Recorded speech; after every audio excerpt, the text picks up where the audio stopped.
2장의 8번째 주제, 몸과 마음은 우리의 것이 아니다를 요약하겠습니다. 우리는 몸과 마음이 우리 것이고 우리 마음대로 움직인다고 생각하지만 몸과 마음은 인과의 법칙에 따라 움직이고 우리의 소망은 눈꽃만치도 작용할 수 없습니다. 그래서 몸과 마음은 우리 것이 아니고 우리가 통제할 수 없는 몸과 마음이 없다는 의미에서 무아라고 합니다. 쌍유타 니까야 무아의 특징경을 요약해 보겠습니다. 물질은 무아다. 물질은 무아이기 때문에 물질은 고통이 따른다. 물질, 느낌, 인식, 심리현상, 아르마리는 무아이며 무아이기 때문에 고통이 따른다. 물질, 느낌, 인식, 심리현상, 아르마리는 무상하며 무상한 것은 괴로움이다. 무상하며 괴롭고 변하는 것을 내 것이다, 나다, 나의 자아다라고 하는 것은 타당하지 않다.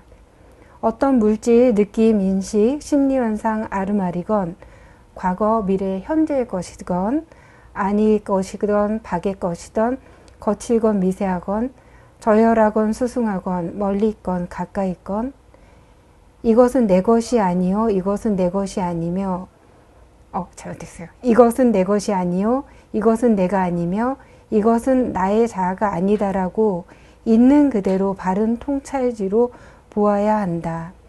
이렇게 잘 배우면 물질, 느낌, 인식, 심리현상, 아르마리에 대해서 염호하면서 탐욕이 빗발하고 탐욕이 빗발하면서 해탈한다.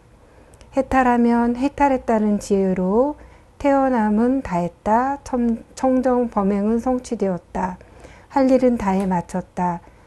다시는 어떤 존재로도 돌아오지 않을 것이다 라고 꿰뚫어 안다.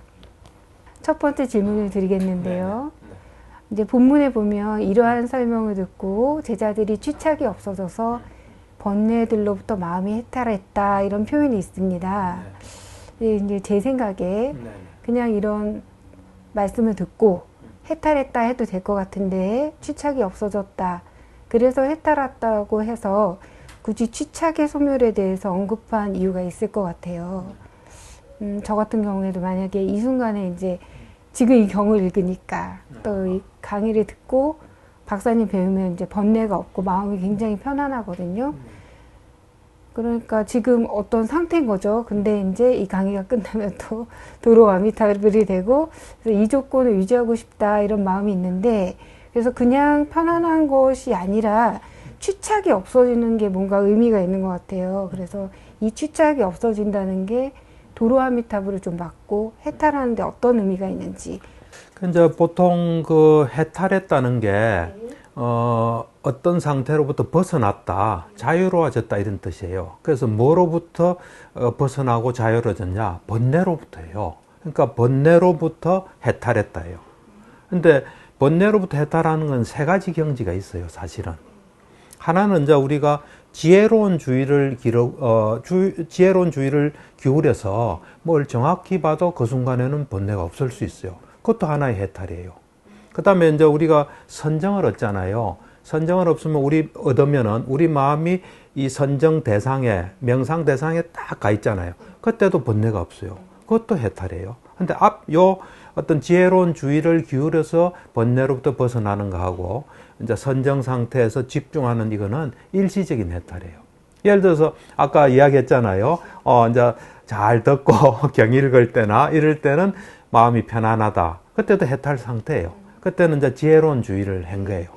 그렇지만 그거는 다시 또 어리석은 주의를 하면 다시 또 번뇌가 끼어들 수 있어요. 그 다음에 이제 선정에 있을 때는 어떠한 번뇌도 있을 수 없어요. 왜냐하면 마음이 명상 대상에만 딱 가 있기 때문에. 근데 그것도 명상에 이제 그 선정 상태에 놓으면은 또 뭐가 끼어들 수 있어요. 그래서 우리가 그걸 이제 일시적 해탈이라고 그래요. 근데 이제 마지막으로 취착이 없어져서 번뇌로부터 해탈했다는 거는 이제 어떤 것도 앞으로는 번뇌가 끼어들 수 없는 확실한 상태가 마련된 거예요. 그렇기 때문에 그 취착이라는 건 어떠한 집착도 없는 거예요. 우리 보통 집착이 이제 이 눈, 귀, 코, 혀, 몸, 정신 또 대상에 탁 붙기 쉽거든요. 그런데 그거를 지혜로서 잘 보고 그 지금 무아특징경 앞에 쭉 나오잖아요. 그죠? 그처럼 지혜로서 잘 봐서, 거기서, 이제 어떤 집착이 완전히 없어지면, 이제는 다시 이제 번뇌가 붙을 수 없는, 이제 어찌 보면 완전한 해탈에 들어가는 거죠. 그래서 취착이 없애고 번뇌로부터 해탈했다는 것은 아라한이 됐다는 거예요. 그래서 이 보면 부처님께서 이제 깨닫고, 처음으로 가르친 비구가 오비구예요. 그 오비구의 첫 번째 이 법문이 초전법륜경이라고 유명해요. 그걸 듣고 이제 꼰단냐라는 5명 중에 한 사람이 예류자가 돼요. 그 다음에 이 두 번째 무아특징경을 듣고 다 아라한이 돼요. 그러니까 부처님의 최초의 아라한 5명의 탄생이에요. 그래서 취착 없이가 들어가는 거예요. 취착 없이가 되려면은 무상고, 무아 이런 게 철저한 거예요. 추가 질문이 있는데요. 예. 그런데 이제 취착이 없어진다는 거는 현재에 집중하는 그런 이제 어떤 마음 챙김이나 있는 그대로 보는 그런 지혜로운 주의도 중요하지만 제 생각에 이제 개정애잖아요. 예를 들면 이제 그게 딱 얘기는 하지만 나눠진 건 아닐 테지만 그래도 만약에 이 뭐라 그러지 취착이라는 거가 없어지려면 정만 해당하는 게 아니라 앞에 개나 해가 좀 같이 있어야 되는 거 아닌가요? 그렇죠. 일단은 이제 개정해라는 게 삼청집으로 볼 수 있어요. 일청집인 개를 짓지 않고는 정을 할 수가 없어요. 또 정이 없이는 해를 얻을 수가 없어요. 그 해가 물어익었을 때, 이제 보통 해라는 게 무상고 무하거든요. 그 해가 물어익어 가지고, 거기서 이제 어떤 지혜가 확실한 지혜가 생기는 거예요. 확실한 지혜라기보다 확실한 상태가 돼요. 그때 이제 소위 말하는 도화과라는 게 있어요. 그 도화과에 들어가게 되면 도에 들어가게 되면 번뇌의 파괴가 일어나게 돼요. 이제 그러면서 번뇌로부터 해결되고 그 앞 과정을 잘 보면은 부처님께서 그 무아특징경에 쉽게 말하면 몸은 내 것이 아니다. 내 것이 아니기 때문에 고통이 따른다. 내 것이라면 이래되라 저래되라 할 수 있다. 그처럼 수상행식도 마찬가지다. 그 법문을 먼저 했어요. 하고 난 뒤에 자 그러면 무상, 자꾸 변하는 것은 괴로운 거냐? 괴로운 거다. 그러면 계속 변하고 무상하고 괴롭고 변하는 이거를 너 거라 할 수 있냐? 아니다. 하니까 이제 그 다음에 확실한 이야기를 하세요. 이 뭐냐면 색수상행식 있잖아요. 이것을 11가지로 항상 이야기해요. 아까도 말씀하셨지만 과거, 현재, 미래의 몸, 몸 같은 몸, 수상행식도 마찬가지죠. 그 다음에 이제 안과 박, 안은 내 거고 박은 바깥 사람 거예요. 그 다음에 수성하고 저열하고 미세하고 거칠고 그 다음에 이제 멀리 있고 가까이 있고 요래 가지고 11가지에서 철저하게 하는 거예요. 그 철저해지면은 그 다음에 이제 이것이 내 것이다, 나다, 나의 본질이다 하는 게 이제 없어지는 거예요. 그런 지혜가 무르익었을 때 염호가 생겨요. 염호, 이욕, 해탈 이래 되는 거예요. 그러니까 아주 철저한 구조로 돼 있어요. 자, 이제 두 번째 질문인데요.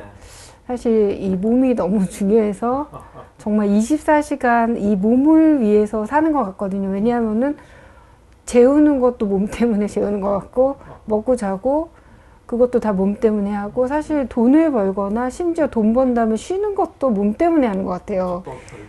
그러니까 이 몸 때문에 이제 굉장히 우리가 막 노력하고 애쓰는데 근데 이제 이 몸을 오늘 이렇게 보니까 몸이 이게 내 뜻과 달리 변하고 그죠? 그래서 무하고 무상이고 괴로우고 또 괴로운 거니까 이제 싫어하게 돼서 이제 탐욕이 없어지고 뭐 해탈할 수 있는 이렇게 쫙 가는데 근데 이제 저도 그렇지만 제 주변에서 이제 같이 공부하다 보면 싫어한다라는 그 염호에서 그게 지난번에도 좀 설명해 주셨지만 어려워요. 이게 왜냐하면 그래 이 몸 썩어진단 말이지 이놈의 몸뚱아리 이러면서 그럼 뭐 이렇게 어차피 썩어지는데 밥 한 번 먹거나 3번 먹으면 똑같아. 그 다음에 뭐 안 재우나 재우나 뭐 상관없다 이러면서 좀 어떤 행동이나 뭐 태도로 몸을 좀 함부로 하거나 좀 괴롭히기도 하고 또 이제 우리는 이제 공부하는 사람끼리 이렇게 하는 말이고 또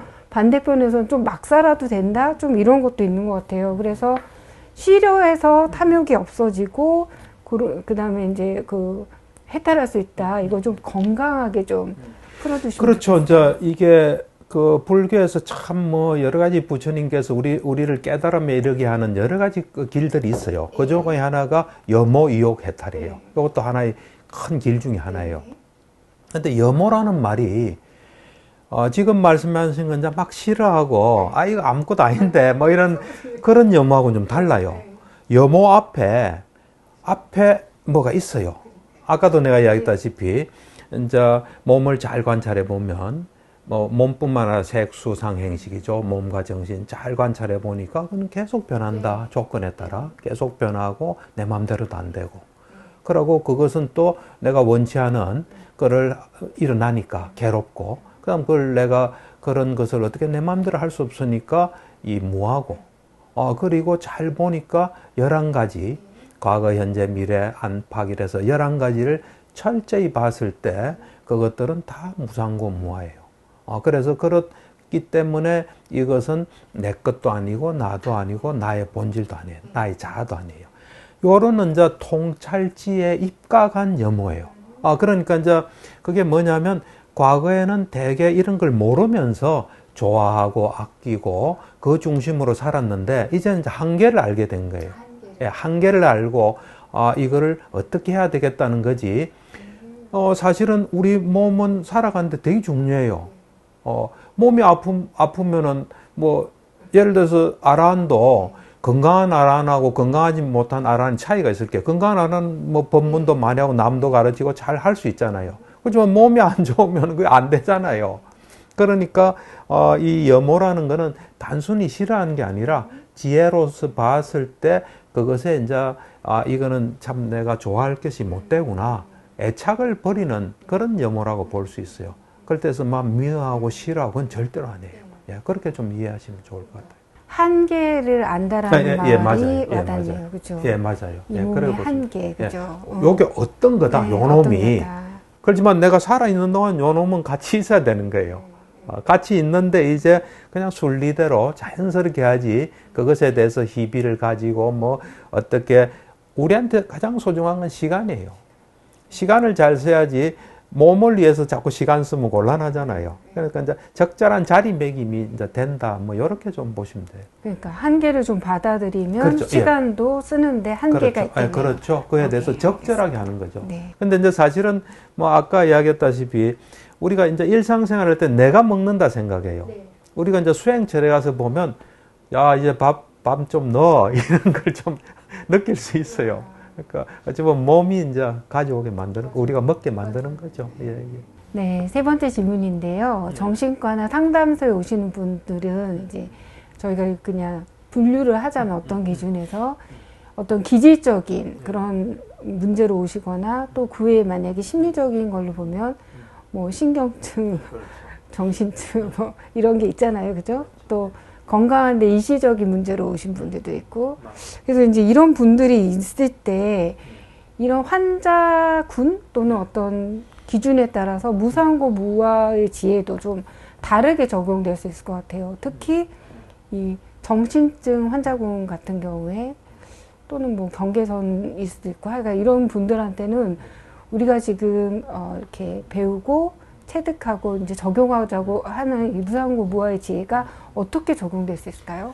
그렇죠. 이제 아까 말했다시피 이 정신과는 뭐 크게 나누면 4가지로 나눌 수 있어요. 아까 말씀하신 기질적인 거로 인해서 뭐 세포라든지 몸의 상태에 의해서 뭐 당뇨병이 생겨도 또 어떤 정신현상도 올 수 있어요. 그래서 이제 기질적인 신체적인 거로 인해서 오는 거.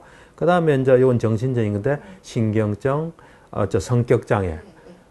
성격이 좀 문제가 있는 거예요. 적응이 안 되고 옆에 사람도 피곤하고 자기도 힘들고 성격장애, 신경증, 정신병 여러 이제 되는데 그래서 사실은 이제 어쨌든 이거 앓는 사람도 사람이잖아요.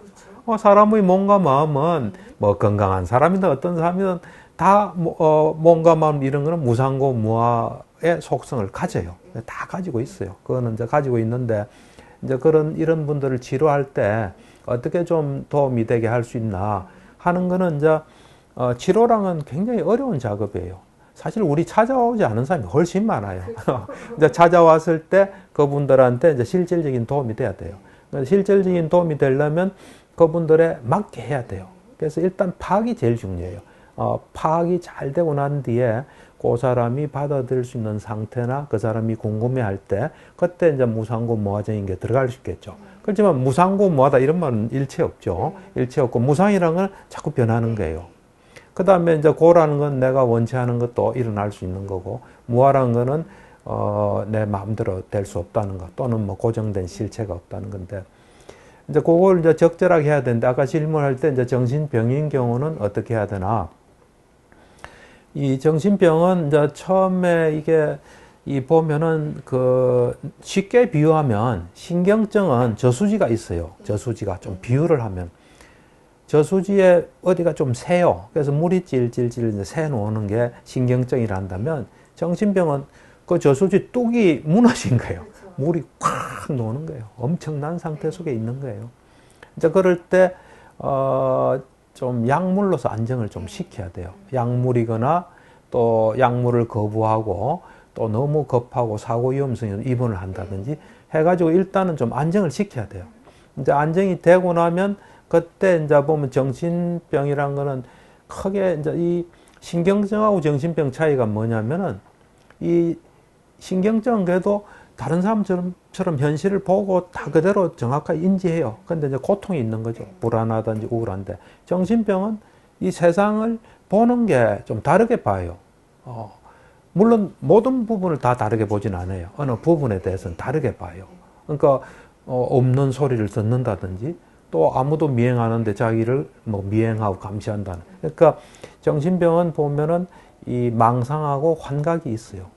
그래서 요 망상 환각을 이제 잘 다뤄야 되는데 이제 이런 무상고 무화 요거를 이제 어떻게 이용하냐면 이게 지금 요런 그 어떤 상태가 된 거는 무상고 무화기 때문에 된 거예요, 사실은. 그 말은 어떤 그것이 초래될 수 있는 조건이 있었다는 거예요. 예. 조건이 있었기 때문에 됐지. 이 사람이 또 그 조건이 또 안 되면 벗어날 수 없는 거예요. 그러니까 마음대로 할 수 없다는 건 무하잖아요, 그죠? 그리고 조건이 되면 바뀌는 거 아니에요. 그게 무상이에요. 예. 그러니까 요런 사람들에게 그 지금 당신이 요런 상태에 된 거는 당신이기 때문에 된 건 아니다. 요런 게 올 수 있는 어떤 조건이 있었다. 그리고 그 조건이 없어질 수 있는 올바른 노력을 하면 그건 없어질 수 있다. 하는 이제 요런 거. 그 다음에 그리고 이거는 이제 어째 보면 당신 마음대로 되는 건 아니다. 당신 마음대로 되는 건 아니기 때문에 어쨌든 요것에 도움되는 뭐를 어떻게든 해야 된다. 또 안 되면 상황과 조건을 만들어야 된다. 이제 하는 그런 것이 이제 불교 정신 치료하는 사람 머릿속에는 무상고 무화는 들어있지만 이제 실제로 작업을 할 때는 그 환자에 맞게 정확하게 이제 해야 되는 거죠. 그래서 필요하면은 필요한 건 아니죠. 정신병 정도면 이제 약을 기본적으로 써야 돼요.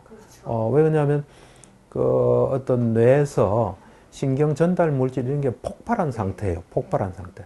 그렇기 때문에 그걸 좀 다스려주지 않으면은 계속 악순환돼요.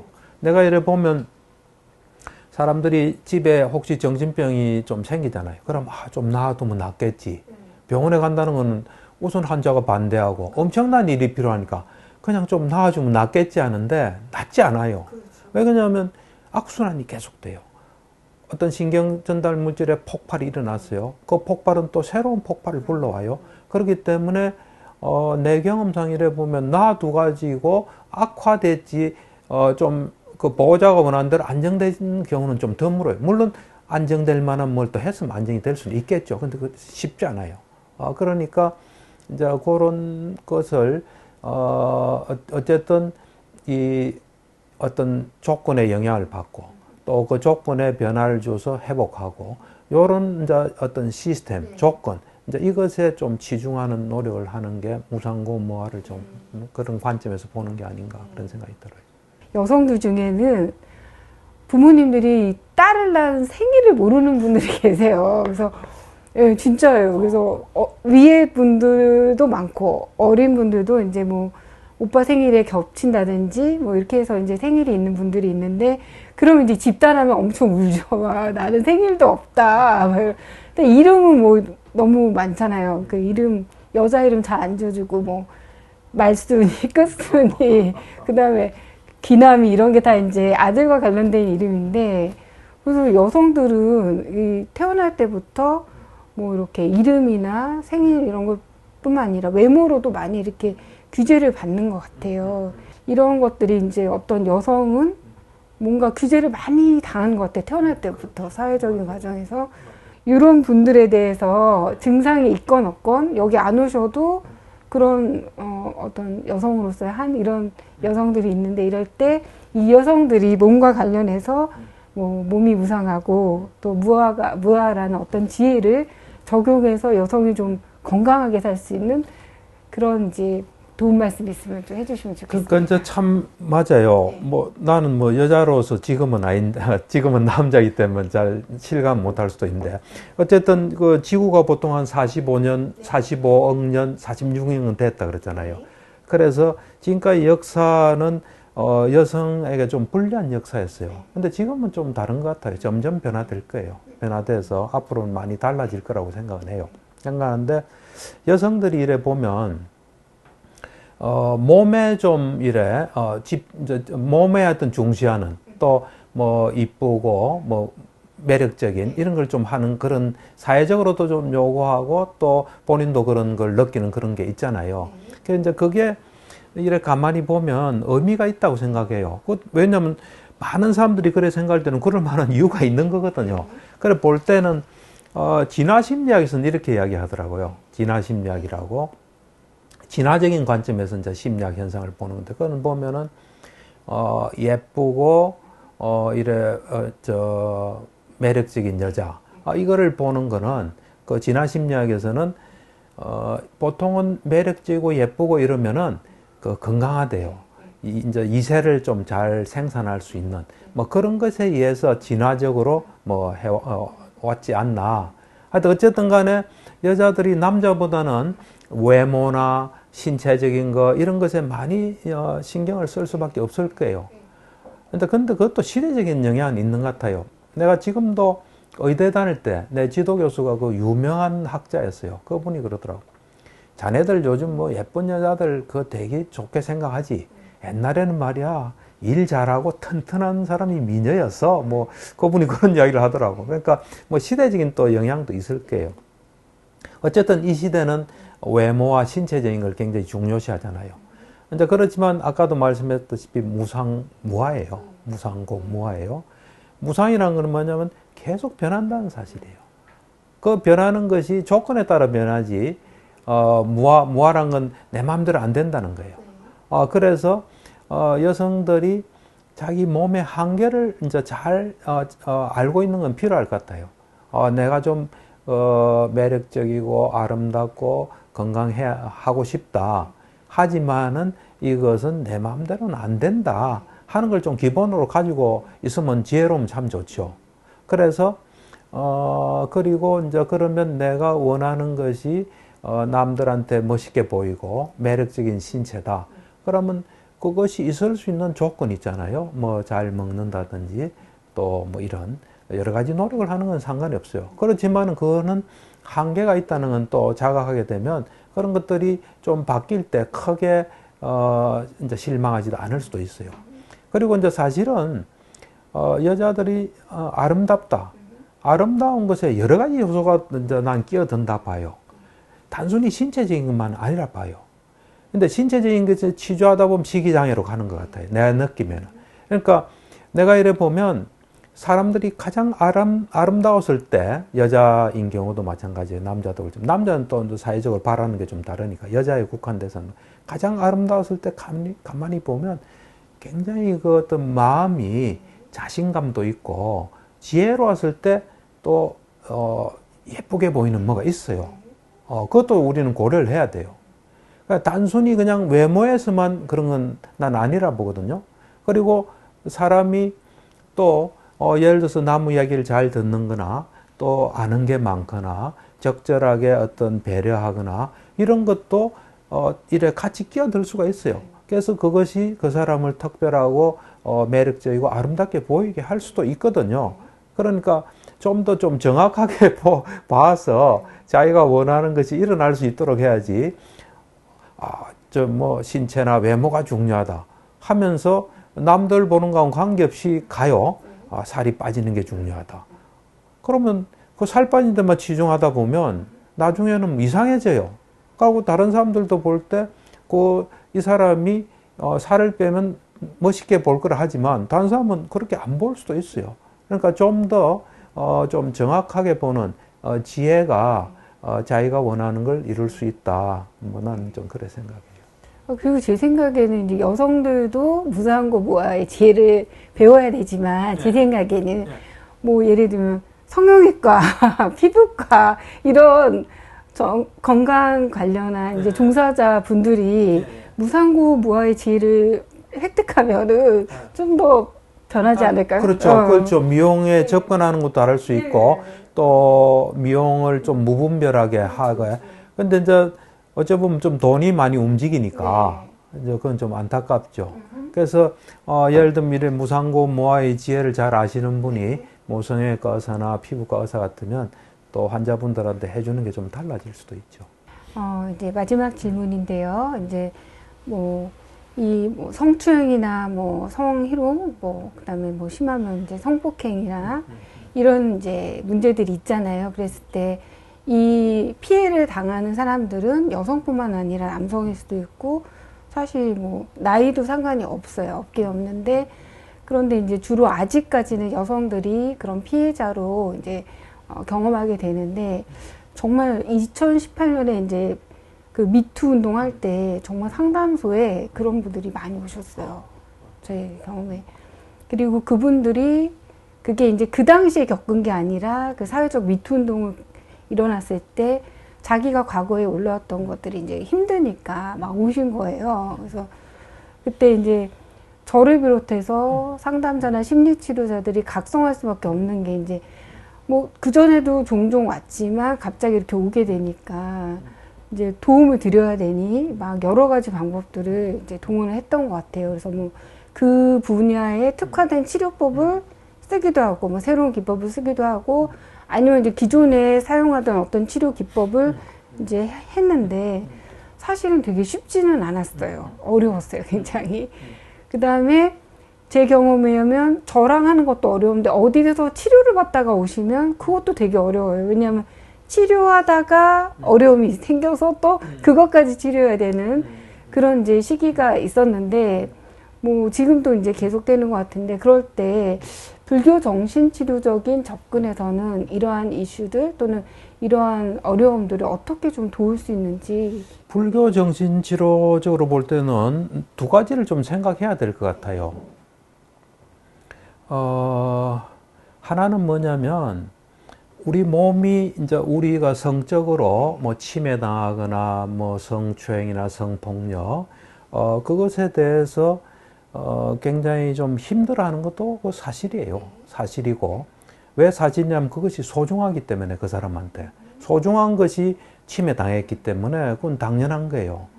그렇지만은 그곳에 너무 갇혀 있으면 또 되게 힘들 수 있어요. 나는 이제 개인적으로는 이제 치료자다 보니까 그 어렸을 때나 또 나이 들어서 그런 일이 있은 경우를 내가 좀 만나보게 돼요. 근데 나는 불교 정신치료하는 입장이기 때문에 어떤 다른 개념을 하나도 가지고 있지 않아요. 그래서 이제 그 사람들을, 특히 이제 어린 시절에 그런 게 있었던 사람들 내가 좀 보게 됐거든요. 보게 되면서 내가 이런 걸 내 개인적으로는 좀 느꼈어요. 그 사람이 어렸을 때 그런 일이 있을 때 반응했던 것이 가장 건강하고 그 사람한테 맞는 반응이었다는 걸 내가 자꾸 만나다 보니까 알게 됐어요. 그런데 그게 이제 나중에 중학교를 가고 고등학교를 가고 어른이 되면서 뭔가가 끼어들면서 그 사람을 굉장히 괴롭히는 걸 내가 본 적이 있어요. 그래서 그때 내가 느낀 게 뭐냐면, 어렸을 때 어떤 일이 있을 때 그때 상황이 있잖아요. 그때 이 사람의 반응이 있잖아요. 그것이 다른 게 전혀 끼어들지 않는 하나의 생명체가 반응할 수 있는 건강한 반응이구나 하는 걸 나는 많이 느끼게 됐어요. 그래서 내 경우는 치료를 할 때 그런 이야기를 좀 해줘요. 당신이 지금 이거로 인해 굉장히 이제 힘들어 하는데, 어릴 때 당신이 그 어떤 상황에서 느끼고 본 거, 그것이 나는 정말로 소중하고 건강한 반응이었던 것 같아. 근데 그 뒤에 뭔가가 사회적인, 문화적인, 교육적인 이런 것이 들어와서 좀 당신을 괴롭히는 것 같아.